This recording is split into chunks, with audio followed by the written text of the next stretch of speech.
Hi friends, எல்லாரும் எப்படி இருக்கீங்க? இன்றைக்கி ஒரு சூப்பரான வீடியோ தான் பார்க்க போகிறோம். எல்லாருக்கும் ரொம்பவே அவசியமானது சத்து மாவு. அந்த சத்து மாவு எப்படி அரைக்கலாம் அப்படின்னு பார்ப்போம். அதுக்கு முன்னாடி இது யார் யாரெல்லாம் யூஸ் பண்ணலாம் அப்படின்னு பார்ப்போம். சின்ன குழந்தைகள்லேருந்து பெரியவங்க வரைக்கும் நம்ம எல்லாருமே இந்த சத்து மாவு சாப்பிட்டுக்கலாம். அதை கொழக்கட்டை பண்ணி சாப்பிட்டுக்கலாம், அடையா தட்டி சாப்பிட்டுக்கலாம், கூழா கிண்டி சாப்பிட்டுக்கலாம், அப்புறம் களி கிண்டி சாப்பிட்லாம். இந்த மாதிரி நிறையா வெரைட்டியில் நம்ம அந்த சத்து மாவு நம்ம யூஸ் பண்ணிக்கலாம். இன்றைக்கி நான் உங்களுக்கு மாவெல்லாம் அரைச்சி நான் கூழ் தான் கிண்டி காமிக்க போகிறேன். இதுக்கு நிறையா பொருள் போட்டு நம்ம அரைச்சிக்கலாம். இவ்வளோ பொருள் இந்த அளவு அப்படின்லாம் இல்லை. வேலைக்கு போகிறவங்க, வீட்டில் இருக்கிறவங்க எல்லாருமே காலையில் இதை ஒரு டம்ளர் எடுத்துக்கிட்டு அதுக்கப்புறம் நம்ம என்ன தேவையோ அதெல்லாம் நம்ம சாப்பிட்டுட்டு போய்க்கலாம். இல்லை இதே நம்ம 2 டம்ளர் குடிச்சிட்டு நம்ம வேலைக்கு போய்க்கலாம். வீட்டில் இருக்கிறவங்களும் சாப்பிட்டுட்டு மெதுவாக வேலை பார்க்கலாம். இதை எப்படி செய்யலாம் அப்படின்னு பார்ப்போம். அதுக்கு நான் 2 கிலோ கருப்பு உளுந்து நான் எடுத்திருக்கேன். நான் பெரும்பாலும் எங்கள் வீட்டில் கருப்பு உளுந்து அதிகமாக நான் சேர்த்துக்கிருவேன். எப்படின்னா இட்லி பொடி, அப்புறம் களி மாவு இதிலலாம் கருப்பு உளுந்து அதிகமாக சேர்த்துக்கிருவேன். அதை நல்லா வறுத்து ஒரு பாத்திரத்தில் கொட்டிக்கலாம். அதுக்கப்புறம் 2 கிலோ கோதுமை நான் எடுத்துருக்கிறேன். அதையும் நல்லா வறுத்து ஒரு பாத்திரத்தில் கொட்டிக்கலாம். ஒரே பாத்திரத்திலே கொட்டி அப்புறம் நான் ஆற வச்சுக்கிருவேன். இப்போ கேழ்வரகும் நான் 2 கிலோ நான் சேர்த்துருக்கிறேன். நான் அளவு அதிகமாக தான் நான் இந்த தடவை நான் சேர்த்து நான் அரைக்கிறேன். ஏன்னா வச்சு கொஞ்ச நாளைக்கு யூஸ் பண்ணிக்கலாம் அப்படின்ட்டு. கேழ்வரகுல கொஞ்சம் தூசி மாதிரி இருந்தால் அதெல்லாம் எடுத்துருங்க. வறுத்து நம்ம கொட்டும்போதே தெரியும்.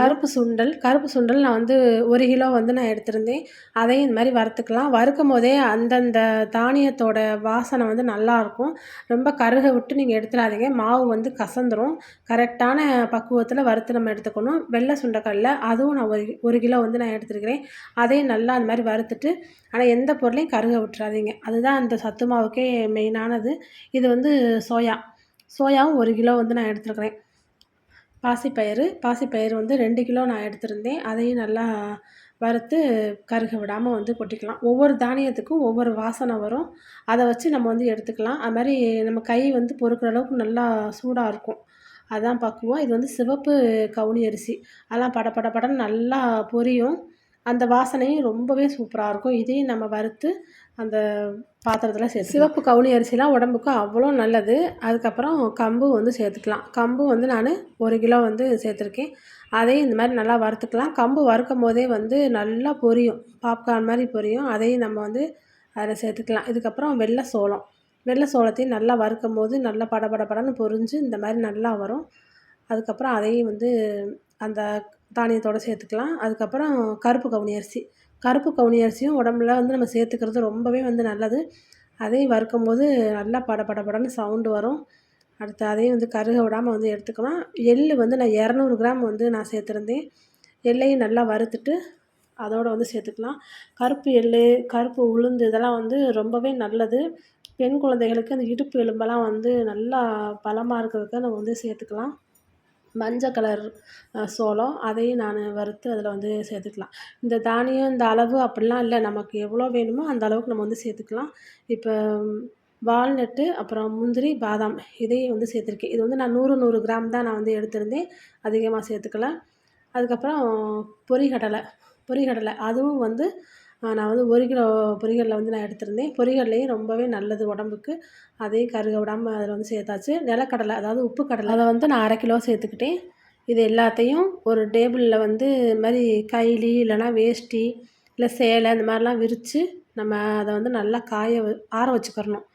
ஏன் கீழே ஆற வைக்கக்கூடாது அப்படின்னா, ஒரு சில நேரத்தில் தலை சீவி இருப்போம். அந்த முடியெல்லாம் பறந்து அந்த மாவில் அந்த இதில் போய் பட்டுரும். நம்ம தெரியாமல் அரைச்சிட்டு வந்துடுவோம். அதுக்காக தான் நான் இந்த மாதிரி விரித்து வச்சு அதில் நான் கொஞ்சம் கொஞ்சமாக ஆற வச்சு எடுத்து அதுக்கப்புறம் நான் வாளியில் நான் கொட்டிக்கிட்டேன். எனக்கு இந்த மாவெல்லாம் சேர்த்து மொத்தத்தில் 10 கிலோவுக்கு மேலேயே இருந்துச்சு. நம்ம டெய்லி காலைல நம்ம எடுத்துக்கிறம்போது சீக்கிரமாகவே தீந்துரும். ஆனால் 6 மாதம் வரைக்கும் நம்ம வெளியில் வச்சே நம்ம யூஸ் பண்ணலாம். வண்டு, பூச்சி எதுவுமே வராது. ரொம்ப வாசனையாக இருக்கும். ரைஸ் மில்லில் கொடுத்து நம்ம இந்த மாதிரி நைஸாக அரைச்சி வாங்கினோம்னா சூப்பராக இருக்கும். பெரிய வாளியில் ஃபுல்லாக அந்த மாவு வந்துச்சு. அதுக்கப்புறம் ஒரு சின்ன கவர்லேயும் குடுத்துருந்தாங்க. இப்போ நான் எப்படி கூழ் காய்ச்சணும் அப்படிங்கிறத உங்கள்ட்ட நான் ஷேர் பண்ணிக்கிறேன்.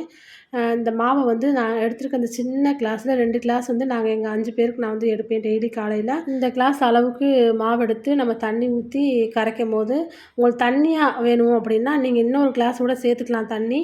எங்களுக்கு வந்து கொஞ்சம் திக்காவே குடிச்சா தான் பிள்ளைங்களும் ஸ்கூலுக்கு போயிட்டு அவங்களுக்கும் கொஞ்சம் நேரம் பசி இல்லாம இருக்கும் அப்படிங்கிறதுனால, நான் கொஞ்சம் திக்கா தான் நான் வந்து கூழ் மாரி செஞ்சு குடுப்பேன். அதோட வேக வச்ச முட்டை, இல்லன்னா ஊற வச்சு வேக வச்ச பயறு வகைகள்லாம் வந்து நம்ம உப்பு போட்டு குடுக்கலாம். அதையும் அவங்க சாப்பிட்டு போனா வயிறு வந்து நல்லா ஃபுல்லா இருக்கும். மத்தியானம் வரைக்கும் அவங்களுக்கு பசி வந்து தாங்கும். இந்த டம்ளர்ல தான் வந்து நானு 1 டம்ளர் அந்த மாவுக்கு 3 டம்ளர் தண்ணி வந்து நான் ஊத்திருவேன். அப்பனா தான் வந்து கரெக்ட்டா இருக்கும். இந்த மாரி கையால உப்பு போட்டு நல்லா அத வந்து கரைச்சி விட்டுக்கோங்க. கரைச்சி விட்டோன்னா நல்லா தண்ணியா தான் இருக்கும் பார்க்குறதுக்கு. நம்ம அடுப்புல வச்சு கிண்டும்போது நல்லா திக்காயிரும். உங்களுக்கு தண்ணியா வேணுனா தண்ணியா காய்ச்சிக்கலாம். திக்கா வேணுனா நீங்க திக்கா காய்ச்சிக்கலாம். அந்த அளவுக்கு நம்ம வந்து சேர்த்துக்கலாம். உங்களுக்கு உப்பு டேஸ்ட்டு பிடிக்கல அப்படின்னா, நீங்க வந்து வெல்லம் கூட சேர்த்து நீங்க சாப்பிட்டுக்கலாம். அதுவுமே ரொம்ப சூப்பரா இருக்கும். இந்த மாவுல வந்து கொழக்கட்டை நம்ம வந்து அவிச்சுக்கலாம். அதுக்கப்புறம் அடை மாரி தட்டி சாப்பிட்டுக்கலாம். வெல்லம் போட்டு பெசஞ்சு மாவு உருண்டை செஞ்சு குடுக்கலாம். அதுவும் ரொம்பவே சூப்பரா இருக்கும். களியும் கிண்டி சாப்பிட்டுக்கலாம். களி கிண்டி அதில வந்து வெல்லம், நல்லெண்ணெய் ஊத்தி சாப்பிடும்போது ரொம்ப டேஸ்ட்டா இருக்கும்.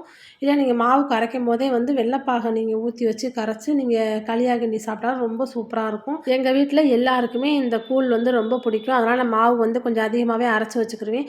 டெய்லி காலையில இத நம்ம வந்து குழந்தைகளுக்கு குடுத்துட்டு, நான் சொன்ன மாரி முட்டை குடுங்க. இல்லன்னா பயரெல்லாம் அவிச்சு வச்சு நம்ம குடுத்தோம்னா, அத கொஞ்சம் சாப்பிட்டுட்டு, இத சாப்பிட்டு போனா, அவங்க லஞ்ச் ஹவர் வரைக்கும் கொஞ்சம் நல்லாயிருக்கும். அவங்களுக்கு ரொம்ப உடம்புக்கு ஹெல்த்தியாவும் இருக்கும். அதுமாரி வீட்ல இருக்கிறவங்க நம்ம வேலை செஞ்சுக்கிட்டே இருப்போம். 12 மணி, 1 மணி வரைக்கும் சாப்பிடாம இருப்போம். அப்போ வந்து இத நம்ம ஒரு டம்ளர் குடிச்சுட்டு நம்ம வேலை பார்க்கும்போது, கொஞ்சம் ஈஸியா இருக்கும். நம்ம சாப்பிட்ற டைம் வரைக்கும் நமக்கு கொஞ்சம் நல்லாயிருக்கும். வேலைக்கு போறவங்களுக்கு இத நம்ம ஒரு டம்ளர் குடுத்துட்டு, அவங்கள வேற ஏதாவது சாப்பிட விட்டு நம்ம வந்து வேலைக்கு வந்து அனுப்பி வைக்கலாம். ரொம்பவே வந்து யூஸ்ஃபுல்லா இருக்கும். கண்டிப்பா இந்த மாவ வந்து நீங்க ட்ரை பண்ணி பாருங்க. மாவோட அளவு அப்படிலாம் ஒண்ணும் கிடையாது. ஏன்னா நம்மளோட விருப்பம் தான். ஒவ்வொரு இத வந்து நம்ம அதிகப்படுத்தி, குறைச்சோ நம்ம வந்து போட்டு நீங்க வந்து அரைச்சுக்கோங்க. ரொம்ப சூப்பரா இருக்கும். நல்லா வாசனையா இருக்கும். இந்த கூழ் வந்து குடிச்சவங்க கண்டிப்பா வந்து விடவே மாட்டாங்க. அந்த அளவுக்கு நல்லாயிருக்கும். இந்த மாரி தண்ணியா தான் இருக்கும். நம்ம ஃபர்ஸ்ட்டு நம்ம கிண்டும்போது, இந்த மாரி தண்ணியா தான் இருக்கும். அடுப்ப வந்து ஆன் பண்ணி வச்சுட்டு, கரண்டிய வந்து எடுக்காம இந்த மாரி கலந்து விட்டுட்டே இருங்க. அப்பதான் வந்து கீழ வந்து ஒண்ணா சேர்ந்துரும். அப்படியே உருண்டையா நின்றும். அந்த மாரி இல்லாம நம்ம இப்படி கலந்து விட்டுட்டே இருந்தோம்னா, அந்த தண்ணியாவே வந்து ஒரே ஈவனா நல்லாயிருக்கும். இல்லைன்னா கட்டி கட்டியா வந்து போயிரும். நம்ம கிண்ட கிண்ட உங்களுக்கே தெரியும் வித்தியாசம். நல்லா திக்கா வரும் கூழு. உங்களுக்கு எந்த பதத்துக்கு வேணுமோ நீங்க வந்து இறக்கிடலாம். ஏன்னா எல்லாமே நம்ம வந்து வறுத்து நம்ம போட்டிருக்கனால சீக்கிரமாவே வந்து வெந்துரும். இந்த மாரி நல்லா அத நல்லா கொதிக்க விடணும். இந்த மாரி நுர கூட்டி நல்லா கொதிச்சு வரும். இப்போ வந்து நம்ம கரண்டி போட அவசியம் இல்ல. ஏன்னா நம்ம வந்து நல்லா கிண்டிட்டோம். இப்போ வந்து கீழ கட்டியெல்லாம் படாது. ஆனா அப்பப்போ வந்து கரண்டிய வச்சு நீங்க லைட்டா வந்து அத லைட்டா கிளறி விட்டுட்டே இருங்க. அப்போ சூப்பரா இருக்கும். கண்டிப்பா வீட்ல நீங்க ட்ரை பண்ணி பாருங்க. வெல்லம் சேர்த்து குழந்தைகளுக்கு குடுத்தாலும் ரொம்ப நல்லது தான். ஆனா பெரும்பாலும் வந்து உப்பு சேர்த்தும் குடுக்கலாம். இதில வந்து நீங்க பால் ஊத்திருங்க. பால் ஊத்தி குழந்தைகளுக்கு குடுக்கும்போது அதுவுமே வந்து உடம்புக்கு ரொம்பவே வந்து நல்லது. இத பாருங்க சூப்பரா அது வந்து நல்லா கொதிச்சு மேலே ஏறி வரும். இந்த மாரி திக்கா வரும்போது நம்ம அப்படியே அத வந்து அடுப்ப ஆஃப் பண்ணிட்டு நம்ம குழந்தைகளுக்கு வந்து ஊத்தி குடுக்கலாம். இந்த பாத்திரத்த வச்சு கிண்டுறேன்னு நீங்க நெனைப்பீங்க. இது வந்து பெரிய வடச்சட்டி, குழம்பு வைக்கிற சட்டி தான். இதில வந்து நானு காலைல இது மாரி கூழ் காய்ச்சி குழந்தைகளுக்கு வந்து குடுக்கும்போது ஆற வைக்கிறதுக்கு ரொம்ப ஈஸியா இருக்கும். இத அப்படியே காய்ச்சிட்டு நான் இது ஃபேன் காத்துல போய் வச்சேன்னா, சீக்கிரமா வந்து அது வந்து ஆறிரும். நீங்க வந்து குக்கர்ல அதாவது கனமான பாத்திரத்தில கூட நீங்க வச்சு கூழ் கிண்டி குடுக்கலாம். ரொம்ப சூப்பரா இருக்கும். கண்டிப்பா நீங்க இந்த மாரி வந்து ட்ரை பண்ணி பாருங்க. ரொம்பவே நல்லது தான். நம்மளோட விருப்பப்படி என்னென்ன தானியம் வேணுமோ, எந்தெந்த அளவுல வேணுமோ நம்ம வந்து அத வந்து சேர்த்துக்கலாம். நான் வந்து எப்பயுமே இந்த மாரி அளவுல தான் நான் வந்து சத்து மாவு வந்து நான் அரைப்பேன். இவ்வளோ அளவு அப்படின்னு சொல்லி நானு இதுவரைக்கும் நான் அந்த மாரி நான் அரைச்சதில்ல. எனக்கு கைக்கு எந்தெந்த அளவுல வேணுமோ, அந்த அளவுல நானு இந்த மாவு வந்து நான் அரைச்சு சாப்பிட்டுருக்கேன். ஆனா டேஸ்ட் வந்து ஒரே டேஸ்ட்டா தான் இருக்கும். இதில ஒரு சிலர் வந்து ஏலக்காயெல்லாம் வந்து போடுறாங்க. எங்க பாப்பா அவங்களுக்கு ஹரிஸ்வாவுக்குலாம் வந்து ஏலக்காய் வாடை வந்து அந்த அளவுக்கு பிடிக்காது. ஏன்னா அது வந்து ஒரு மாரி பருத்தி பால் சாப்பிட்ற மாரி இருக்கும். எனக்கு வேணாம் அப்படின்னு சொல்லிருவாங்க. அதனால ஏலக்காய் வந்து நான் அதில வந்து சேர்க்க மாட்டேன். உங்களுக்கு விருப்பம் அப்படின்னா, நீங்க ஏலக்காயும் நீங்க இதில வந்து சேர்த்துக்கலாம். நான் வந்து சேர்க்க மாட்டேன். இந்த மாரி உப்பு போட்டு அவங்களுக்கு இந்த கூழ் வந்து நம்ம காய்ச்சி குடுக்கும்போது ரொம்ப விரும்பி சாப்பிடுவாங்க. நான் ஒரு நாளைக்கு அவங்க சாப்பிட்றத கூட நான் வீடியோ எடுத்து உங்கள்ட்ட நான் ஷேர் பண்றேன்.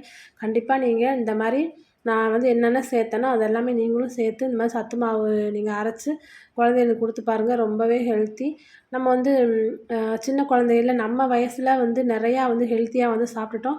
இப்போ உள்ள குழந்தைகளுக்கு நம்ம என்ன தான் வந்து வீட்டில் எல்லாமே சமைச்சு கொடுத்தாலும் அந்த அளவுக்கு ஹெல்த்தியாக வந்து இருக்கிறது இல்லை. ஏன்னா வெளியிலேருந்து எப்படி வருதுங்கிறது நமக்கு வந்து கண்டிப்பாக தெரியாது.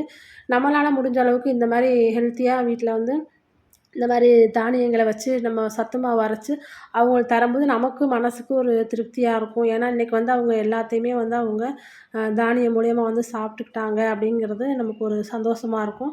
அதனால தான் நான் வந்து இந்த மாதிரி மாவு வந்து நான் கண்டிப்பாக வந்து அரைச்சி வச்சுருவேன். சரி, இது வந்து வீடியோ வந்து உங்கள்கிட்ட ஷேர் பண்ணலாமே அப்படின்னு தான் நான் வந்து இன்றைக்கி வீடியோ எடுத்து உங்கள்கிட்ட ஷேர் பண்ணியிருக்கேன். கண்டிப்பாக எல்லோரும் இதை வந்து வீட்டில் வந்து ட்ரை பண்ணி பாருங்கள். சூப்பராக வந்து அந்த சத்து மாவு கூழ் வந்து ரெடி ஆயிடுச்சு. இதை நான் சொன்ன மாதிரி நீங்கள் கொழுக்கட்டைய வச்சு சாப்பிட்டு பாருங்கள். களியாக கிண்டி சாப்பிட்டு பாருங்கள்.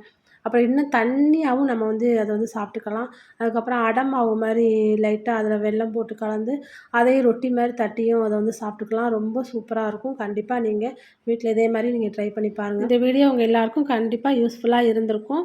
இதே மாதிரி சத்து மாவு நீங்களும் வீட்டில் அரைச்சி உங்கள் வீட்டில் இருக்க சின்ன குழந்தைகளுக்கு, பெரியவங்களுக்கு எல்லாத்துக்குமே வந்து செஞ்சு கொடுங்க. அவங்க வந்து விரும்பி சாப்பிடுவாங்க.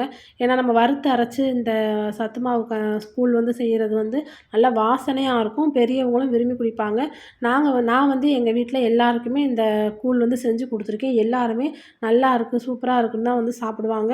அவங்க எல்லாத்துக்குமே இது பிடிக்கும். நீங்களும் செஞ்சு கொடுங்க. உங்கள் வீட்டில் இருக்கவங்க எல்லாத்துக்குமே இது வந்து பிடிக்கும். இது வரைக்கும் என்னோடய சேனலை சப்ஸ்கிரைப் பண்ணாதவங்க ப்ளீஸ் சப்ஸ்கிரைப் பண்ணிக்கோங்க. இந்த வீடியோ பிடிச்சிருந்தா லைக் பண்ணுங்கள், ஷேர் பண்ணுங்கள், கமெண்ட் பண்ணுங்கள். ராம்ஜோ சமையலறை சேனலை சப்ஸ்கிரைப் பண்ணுங்கள். பெல் பட்டனை கிளிக் பண்ணுங்கள். நன்றி.